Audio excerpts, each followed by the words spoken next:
میں آپ کو بتاؤں فریکوینسی بہت کم ہے لکھنے کی, نئی تو نہیں ہے لیکن کم پڑھی گئی نظمیں, کم پڑھی گئی نظم سنا دیں. ان میں سے ایک نظم ہے راجہ بھائی, بسم اللہ آپ کی نظر کرتا ہوں. بسم اللہ. صبح کا منظر اس نظم کا عنوان ہے. غور طلب نظم ہے, سب دوستوں کی توجہ چاہوں گا. صبح ہونے لگی ہے مگر اپنے بستر میں وہ بے خبر اب بھی بے سدھ پڑی ہے.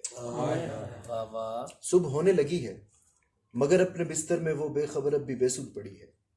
اسے کیا خبر ہے کہ 2 لاکھ سالوں سے نکلی ہوئی اینڈرومیڈا کے کچھ سورجوں کی شعائیں زمیں پر پہنچ کر ہماری شعاؤں میں شامل ہوئی ہیں تو اس صبح کا چہرہ روشن ہوا ہے.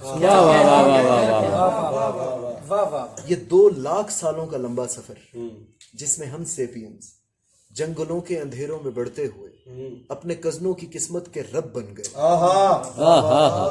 اپنے کزنوں کی قسمت کے رب بن گئے.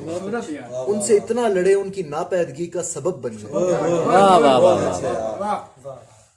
ان سے اتنا لڑے ان کی ناپیدگی کا سبب بن گئے. اتنے سالوں میں ہم غار سے جھونپڑی سے قبیلوں کی صورت بٹے اور قبیلوں سے شہروں میں ڈھلنے لگے ہیں. یہ 2 لاکھ سالوں سے نکلی ہوئی روشنی اپنے سورج میں آ کر ملی ہے تو دنیا کی عین اس جگہ پر جہاں اس کا گھر ہے وہاں صبح بننے لگی.